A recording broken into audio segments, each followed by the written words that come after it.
मुलगी बघावी ओठात आणि पोळी बघावी काठात अशी एक जुनी म्हण आहे। म्हणजे मुलीचं सौंदर्य बघायचं तर ते तिच्या ओठात आणि स्वयंपाकाचं कौशल्य बघायचं तर ते पोळ्यांच्या काठांमध्ये।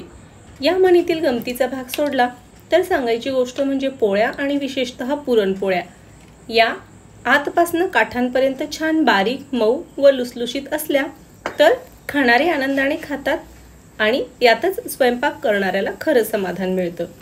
तर जवळपास प्रत्येक महाराष्ट्रीयन मराठी घरात सणासुदीला पुरणपोळी 100% बनवली जाते। पण बऱ्याचदा नवशिक्यांना किंवा नवविवाहित मुलींना पुरणपोळी बनवणं अवघड वाटतं, कारण पोळ्या बनवण्यासाठी लागणाऱ्या साहित्याचं योग्य प्रमाण व योग्य पद्धत बऱ्याच जणींना माहीत नसते। त्यामुळे पोळ्या फाटतात किंवा थंड झाल्यावर त्या कडक होतात। तर पुरणपोळी लाटताना फाटू नये, कडक होऊ नये, छान पातळ पापुद्रा असणारी आणि आतमध्ये काठोकाठ पुरणाने भरलेली अतिशय चमकदार पोळी आणि ती कशीही हाताळली तरी फाटणार नाही अशी पुरणपोळी कशी तयार करावी या सर्वांची परिपूर्ण माहिती मी या व्हिडिओमधून आपणाला देणार आहे। तर स्वागत आहे तुमचे यामीज कुकिंग मराठीमध्ये। व्हिडिओ पूर्ण नक्की बघा, आवडल्यास लाईक, शेअर आणि सबस्क्राइब करायला विसरू नका आणि सोबतच बेल आयकॉन क्लिक करा जेणेकरून व्हिडिओचे नोटिफिकेशन सर्वात आधी तुम्हाला मिळतील। व्हिडिओ थोडासा मोठा होऊ शकतो कारण यात मी अगदी बारीक सारीक गोष्टी सांगण्याचा प्रयत्न केलेला आहे, त्यामुळे अजिबात स्किप न करता व्हिडिओ पूर्ण बघा जेणेकरून तुमची पुरणपोळी सुद्धा परफेक्ट बनेल। चला तर मग पुरणपोळी बनवायला सुरुवात करूया। तर इथे मी 2 वाटी चणा डाळ घेतलेली आहे। वजनी प्रमाणात सांगायचं झालं तर ही अर्धा किलोग्राम डाळ आहे। इथे मी घरातील रोजच्या वापरातील मध्यम आकाराची वाटी घेतलेली आहे। ज्या वाटीने तुम्ही डाळ मोजणार असाल तीच वाटी इतर साहित्य मोजण्यासाठी सुद्धा वापरायची आहे। डाळ 2-3दा पाण्याने स्वच्छ धुवून घ्यायची आहे आणि साधारणतः 1 ते 2 तासांसाठी भिजत घालायची आहे। डाळ भिजत घालण्यासाठी मी इथे 2 वाट्या पाणी घातलेले आहे। यासाठी तुम्ही सकाळी उठल्याबरोबर डाळ भिजत घालू शकता, म्हणजे सकाळची इतर कामं आटोपेपर्यंत डाळ छान भिजून होईल। डाळ भिजवल्यामुळे ती पूर्ण मोकळी राहते आणि आतपर्यंत छान शिजते। 2 तासानंतर मी कुकरमध्ये 2 वाट्या पाणी घालून घेतले आहे। त्यात 1 लहान चमचा हळद आणि 1 मोठा चमचा तेल घातलं आहे। पाण्याला चांगली उकळी आली की त्यात भिजवलेली डाळ घालून घेतलेली आहे आणि डाळीला चांगली उकळी आणून घेतलेली आहे। डाळीवर येणारा फेस काढून घ्यायचा आहे, कारण शिजणाऱ्या डाळीवर येणारा हा फेस सॅपोनिन नावाच्या अँटी न्यूट्रिएंटमुळे बनलेला असतो। त्यामुळे डाळी पचायला जड जातात, ॲसिडिटी होते, म्हणून डाळी आधी 1-2 तास भिजवून आणि शिजताना फेस काढूनच वापराव्यात। मी इथे डाळ भिजवताना 2 वाट्या आणि शिजवण्यासाठी 2 वाट्या असे एकूण 4 वाट्या पाणी 2 वाट्या डाळींसाठी वापरलेले आहे। त्यानंतर कुकर बंद करून मोठ्या गॅसवर 1 शिटी काढून घेणार आहे। त्यानंतर मंद आचेवर शिटी न घेताच कुकरमध्येच 10 ते 12 मिनिटे डाळ शिजवून घेणार आहे। असे केल्यामुळे डाळ आतपर्यंत नीट शिजते। जर मोठ्या गॅसवर भरभर 4-5 शिट्ट्या घेऊन डाळ शिजवली तर ती बाहेरून जास्त शिजते, तिचा पूर्ण गचका होतो आणि आतमध्ये ती कच्ची राहते। जोपर्यंत डाळ शिजेल तोपर्यंत पुरणपोळीला लागणारी कणिक तयार करून घेऊया। त्यासाठी एक मध्यम आकाराची कढई किंवा घमेली घ्यायची आहे। त्यावर स्वच्छ साडीचा किंवा ब्लाउज पीसचा कपडा बांधून घ्यायचा आहे। ही कढई हलू नये म्हणून कढई ठेवायचं, जे आपलं स्टँड असतं ते घ्यायचं आणि त्यावर हे भांड ठेवायचं आणि आपण पोळ्यांना वापरतो ती कणिक छान चाळून घ्यायची आहे। पुरणपोळी करण्यासाठी लोकवन या प्रकारच्या गव्हाचं पीठ वापरावं। पुरणपोळी फाटण्याचं एक महत्त्वाचं कारण म्हणजे गहू। प्रत्येक गव्हात ग्लुटेनचे प्रमाण वेगवेगळे असते, त्यामुळे सर्वच प्रकारच्या गव्हांपासून पुरणपोळी बनत नाही। त्यामुळे शक्य असेल तर लोकवन प्रकाराच्याच गव्हाचं पीठ वापरा आणि जर तुमच्याकडे हे गहू नसतील तर जे पीठ आहे ते वस्त्रगाळ करून घ्यावे आणि निम्मे पीठ आणि निम्मे मैदा वापरावा, म्हणजे कणकेची लवचिकता वाढेल। चाळणीने पीठ तितकंसं बारीक चाळलं जात नाही, आपल्याला पुरणपोळीसाठी अतिशय बारीक पिठी हवी असते। वस्त्रगाळ केल्यामुळे आपल्याला एकदम मैद्यासारखं बारीक पीठ मिळतं। आता पाहूया पोळीसाठी पिठाचं प्रमाण। तर हे प्रमाण सर्वच जण एकसारखं नाही वापरू शकत, ते तुम्ही केवढ्या आकाराची किती जाड पोळी लाटणार आहात त्यावर अवलंबून असतं। अगदी बारीक पोळी लाटणाऱ्यांनी पिठाचं प्रमाण हे डाळीच्या एवढंच घ्यावं, म्हणजे 2 वाट्या डाळ तर 2 वाट्या गव्हाचं पीठ घ्यावं। नवशिक्यांनी हे पिठाचं प्रमाण डाळीच्या दुप्पट करावं, म्हणजे 2 वाट्या डाळ तर 4 वाट्या पीठ वापरावं। याचं कारण असं की नवशिके एकदम बारीक आणि मोठी पोळी करू शकत नाही, त्यामुळे कणिक कमी पडू शकते आणि मग खूप सारं पुरण उरतं आणि ते वाया जातं। तर मी इथे मध्यम आकाराच्या मध्यम जाडीच्या पोळ्या करणार आहे, म्हणून मी 2 वाट्या चणा डाळीसाठी 3 वाट्या पीठ म्हणजे जवळपास डाळीच्या 1.5 पट पीठ घेणार आहे। एवढ्या कणकेत छान बारीक मध्यम आकाराच्या पोळ्या तयार होतील आणि कणिक व पुरण दोघांपैकी कोणतीही गोष्ट उरणार नाही। पिठात अर्धा चमचा मीठ व 1 चमचा तेल टाकून ते चांगलं एकजीव करून घेऊया। कणिक भिजवण्यासाठी 1 वाटी पाण्यात अर्धा चमचा हळद मिसळून घेणार आहे। तुम्ही डायरेक्ट पिठातही हळद घालू शकता, पण पाण्यात हळद घातल्यामुळे ती सर्व पिठात एकसारखी मिक्स होते, सर्व कणकेला एकसारखा रंग येतो। डायरेक्ट पिठात हळद घातल्यास ती सर्व पिठात एकजीव होत नाही, पिठामध्ये हळदीच्या गुठळ्या राहतात आणि पोळीला एकसारखा रंग सुद्धा येत नाही। आता थोडे थोडे पाणी घालून कणिक मध्यम सैलसर भिजवून घ्यायची आहे। कणिक अगदी कडक किंवा अगदी मऊ भिजवू नये। हिवाळ्यात पुरणपोळी करत असाल तर थोडे कोमट पाणी वापरा, म्हणजे कणकेत उष्णतेमुळे लवचिकता लवकर तयार होईल। कणिक जास्त कडक भिजू नये, कडक कणकेच्या पोळ्या लाटताना फाटतात आणि कडक होतात, आणि जास्त सैल कणकेच्या पोळ्या लाटताना पोळपाटाला खूप चिकटतात आणि लाटायला खूप पीठ वापरावं लागतं, त्यामुळे पोळ्या भुरकट आणि कडक होतात। तर छानपैकी मध्यम मऊसूत कणिक व्हिडिओत दाखवल्याप्रमाणे भिजून घ्यायची आहे। कणकेवर जेवढी मेहनत घेतली तेवढ्या पोळ्या चांगल्या येतात। मला इथे जवळपास 1.25 वाट्या पाणी कणिक भिजायला लागलेले आहे। कणिक मळून झाल्यावर तिला तेल लावून एका ओल्या कॉटनच्या कापडाने किंवा रुमालाने झाकून घ्यायचे आहे। वरून एक भांडं त्यावर झाकून साधारणतः 2 ते 3 तास कणिक भिजण्यासाठी ठेवून द्यायची आहे।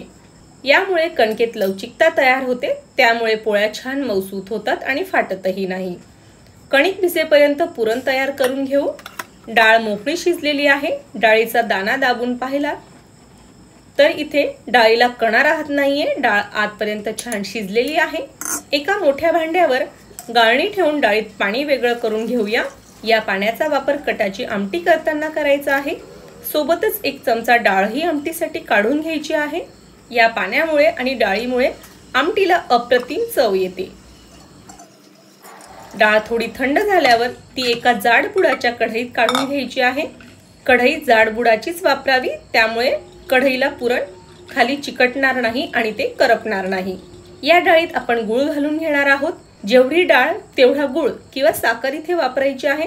तुम्ही जास्त गोड खात नसाल तर 2 वाटी डाळीला 1.5 वाटी गूळ वापरला तरी चालेल, पण यापेक्षा जास्त कमी गूळ वापरला तर पोळी जास्त फिकी होईल आणि ती खायला तितकीशी चवदार लागणार नाही। तर इथे मी 1.5 वाटी गुळासोबत अर्धी वाटी साखर असे एकूण 2 वाट्या वापरणार आहे। साखरेमुळे पुरणपोळीची चव वाढते। वजनी प्रमाणात सांगायचं तर इथे मी अर्धा किलो डाळीला अर्धा किलो गूळ आणि साखर एकत्र करून वापरलेला आहे। डाळ आणि गूळ गॅसवर ठेवून मंद आचेवर याला एकसारखे परतवून घ्यायचे आहे, म्हणजे पुरण खाली कढईला चिकटणार नाही। सुरुवातीला गूळ वितळल्यामुळे पुरण पातळ व्हायला लागते, नंतर मात्र कोरडे व्हायला सुरुवात होते। परतत असताना याला चमच्याने किंवा मॅशरने दाबत ढवळत राहायचे आहे, जेणेकरून पुरण बारीक होईल। पुरण तयार आहे की नाही हे पाहण्यासाठी 1 चमचा या पुरणात उभा करून पाहायचा आहे। जर हा चमचा पुरणामध्ये नीट उभा राहिला तर समजायचं की पुरण तयार आहे। जर चमचा पुरणातनं खाली पडत असेल तर समजावं की अजून थोडा वेळ पुरण परतण्याची गरज आहे। पुरण तयार झाल्यावर गॅस बंद करून त्यात चिमूटभर मीठ घालून घ्यायचं आहे। मीठ घातल्यामुळे गोड पदार्थाची चव वाढते। तसेच अर्धा चमचा सुंठ पावडर, अर्धा चमचा जायफळ पावडर आणि अर्धा चमचा वेलची पावडर इथे घालून घ्यायचे आहे। पुरणात या सर्व वस्तू आधी घातल्या तर त्यांचा सुगंध टिकून राहत नाही, त्यामुळे पुरण शिजल्यानंतर या वस्तू आपण इथे घालून घेणार आहोत। हे सर्व व्यवस्थित मिसळून घ्यायचं आहे। पुरण गरम असतानाच याला वाटायला घ्यायचे आहे। त्यासाठी एक खोलगट पातेली घेऊन त्यावरून पुरणाची गाळणी ठेवून घ्यायची आहे। इथे तुम्ही पुरण यंत्राचा सुद्धा वापर करू शकता। गाळणीवर थोडे थोडे पुरण घेऊन ते मॅशरने चाळणीवर चोळून दाबून घ्यायचे आहे। इथे तुम्ही एखाद्या पेल्याचा किंवा वाटीचा सुद्धा वापर करू शकता। गरम गरम पुरण वाटायला सोपे जाते, हातांना चटका लागू नये म्हणून तुम्ही पेला किंवा मॅशर इथे वापरू शकता। जाळीला खाली चिकटलेले पुरण काढून घ्यायचे आहे। तर अशा रीतीने इथे सर्व पुरण वाटून झालेले आहे। पुरणाचा गोळा करताना ते हाताला अजिबात चिकटत नाही, याचा अर्थ आपले पुरण योग्य प्रकारे तयार झालेले आहे। पुरण जास्त कोरडेही करू नये। जर पुरण जास्त कोरडे झाले किंवा जास्त पातळ राहिले तर पोळी लाटताना फाटते। पुरणाचा रंग हा गुळावर डिपेंड असतो। गुळाच्या रंगाप्रमाणे पुरणाला रंग येतो। तसेच पुरण अति प्रमाणात पिवळे धमक करण्याच्या नादात आपण जास्त हळद वापरतो, परंतु जास्त हळद वापरल्यामुळे पुरणपोळीला थोडीशी करपट चव येते। त्यामुळे योग्य प्रमाणातच हळद टाकावी। इकडे पुरणाची कणिकही खूप छान भिजली गेलेली आहे। छान लोण्यासारखा मौसूद गोळा तयार झालेला आहे। कणिक अशा पद्धतीने ताणली गेली तर तिची तार आली की समजायचं आपली कणिक छान भिजून झालेली आहे। कारण कणिक अशी लवचिक बनली की तिच्या पोळ्या अजिबात फाटत नाही। आता या कणकेला एकदा तेल आणि एकदा पाणी असे आलटून पालटून लावून चांगली चेचून मळून घ्यायची आहे। कणकेत एकदा चमचाभर तेल लावून आणि हे तेल आटले की पुढच्या वेळेला घोटभर पाणी घालून ते पाणी कणकेत जिरेपर्यंत कणिक चांगली चोळून घ्यायची आहे। असे जवळपास आलटून पालटून 4 ते 5 मिनिटे कणिक चांगली मळून घ्यायची आहे। तर ही पहा इथे कणिक किती छान लवचिक झालेली आहे। ती छान ताणली जात आहे, मध्येच तुटत नाहीये। अशा पद्धतीने जर कणिक भिजली गेली तर या कणकेपासून फक्त पीठ लावूनच पुरणपोळी बनते असे नाही, तर तेलातली पुरणपोळी, खापरेवरचे मांडे सुद्धा या कणकेतनं सहज बनवता येतात। आता मौसूद कणकेचा गोळा तयार झालेला आहे। यातून मोठ्या आकाराच्या लिंबा एवढा एक गोळा काढून त्याला आतल्या बाजूने दुमडत एक गोळा तयार करून घ्यायचा आहे। आपण अशा पद्धतीने सर्व गोळे तयार करून घेणार आहोत। कणिक हातांना चिकटत असेल तर हातांना पाणी लावत गोळे भरून घ्यायचे आहेत। अशा पद्धतीने एकसारखे गोळे तयार केल्यामुळे सारख्या आकाराच्या पोळ्या तयार होतात आणि सारखं सारखं कणकेत हात घालावा लागत नाही, त्यामुळे आपले हातही कणकेचे भरत नाहीत। सर्व गोळे तयार झाले की ते ओल्या कापडाने झाकून घ्यायचे आहेत, त्यामुळे गोळे कोरडे होत नाहीत। अशाच पद्धतीने मी इथे पुरणाचे सुद्धा गोळे तयार करून घेणार आहे। कणकेच्या गोळ्याच्या दुप्पट आकाराचा पुरणाचा गोळा मी इथे तयार करून घेणार आहे। असे गोळे केल्यानेही हात वारंवार भरत नाहीत आणि पोळी लाटताना वेळ वाचतो। पटापट पोळ्या लाटून होतात आणि सर्व पोळ्या एकसारख्या आकाराच्या होतात। तर इथे 15 गोळे कणकेचे आणि 15 गोळे पुरणाचे तयार झालेले आहेत। एवढे अचूक प्रमाण आपण घेतलेले होते, म्हणजेच इथे एकूण 15 पोळ्या तयार होणार आहेत। पोळी लाटताना तांदळाचं पीठ वापरायचं आहे, कारण पोळी लाटताना पीठ जास्त वापरलं असेल तर तांदळाचं पीठ झटकून काढून घेता येतं। पोळ्या पोळपाटाला चिकटू नयेत यासाठी पोळपाटावर एक प्लास्टिकचा कागद ठेवून घ्यायचा आहे। तुम्ही पोळपाटाला रुमालही बांधू शकता। कणिक हाताला चिकटू नये म्हणून वाटीत पाणी ठेवून घेणार आहे। मी इथे तेल लावून पोळी लाटून घेणार आहे। कणकेच्या गोळ्याला हाताने व्यवस्थित दाबून थोडंसं पसरवून घ्यायचं आहे। त्यावर गोळ्याच्या दुप्पट आकाराच्या पुरणाचा गोळा ठेवून अंगठ्याच्या साहाय्याने पुरण आत दाबून बोटांनी कणिक वर ओढून मोदक बनवतो त्याप्रमाणे पुरण कणकेच्या गोळ्यात भरून घ्यायचे आहे। कणकेचा जास्तीचा भाग तिथेच दाबून घ्यायचा आहे। मी इथे कणकेच्या गोळ्याच्या दुप्पट पुरणाचा गोळा घेतला आहे, त्यामुळे कणकेचा जास्तीचा भाग जर काढून घेतला तर पुरण पसरण्यासाठी कणिक अपूर्ण पडू शकते आणि त्यामुळे पोळी फाटू शकते। त्यामुळे मी वर निघालेली एक्स्ट्रा कणिक या उंड्यामध्येच दाबून घेतलेली आहे। दोन्ही हातांनी गोळा चांगला दाबून पसरट करून घ्यायचा आहे। असे केल्यामुळे पुरण कणकेत काठापर्यंत एकसारखे पसरते। लाटण्याला सुद्धा तेल लावून घेणार आहोत आणि अलगद हातांनी काठांवर लाटणं फिरवत हळुवारपणे पोळी लाटून घेणार आहोत। पोळी हाताने उचलून फिरवायची नाही, त्यामुळे पोळी फाटू शकते। इथे तुम्ही हा कागद किंवा पोळपाट फिरवून घेऊन ही पोळी लाटायची आहे। पोळी भाजण्यासाठी मी नॉनस्टिक पॅनचा वापर करणार आहे। तवा चांगला गरम करून घेऊन नंतर मंद आचेवर करून घ्यायचा आणि त्यानंतर यावर पोळी भाजायला घालावी, म्हणजे पोळी तव्याला चिकटत नाही आणि करपत नाही।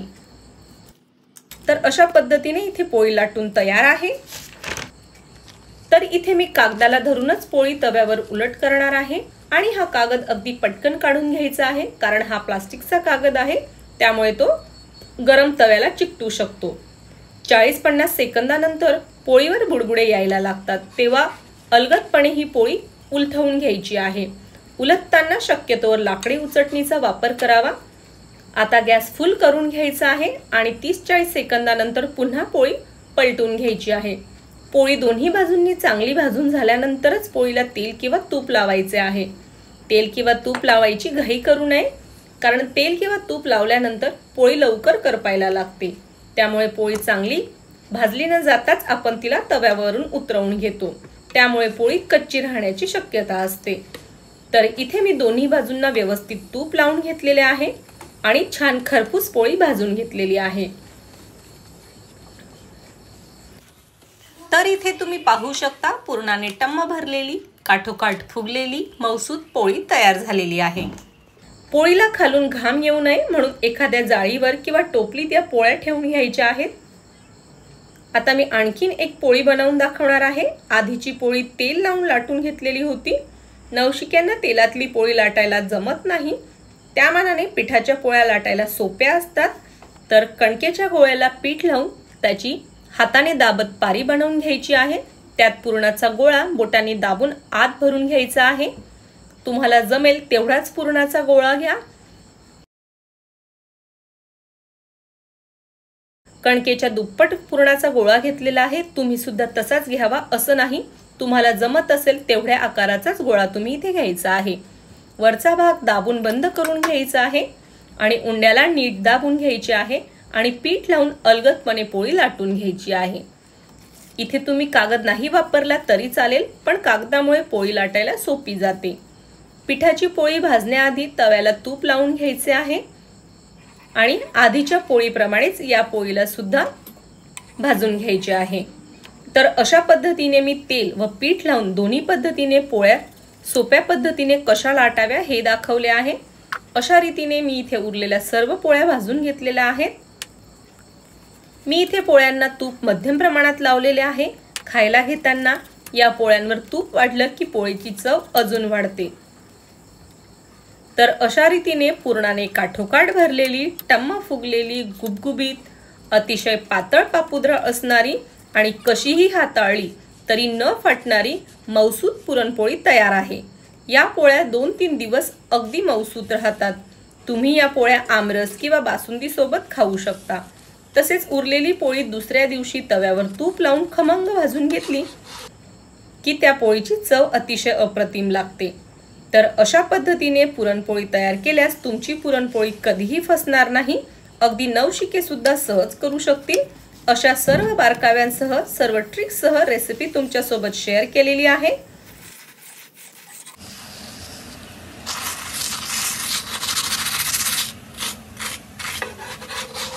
एकदा नक्की या पद्धतीने पुरणपोळी करून बघा व तुमच्या जवळपासच्या मित्रमैत्रिणींना शेअर करा।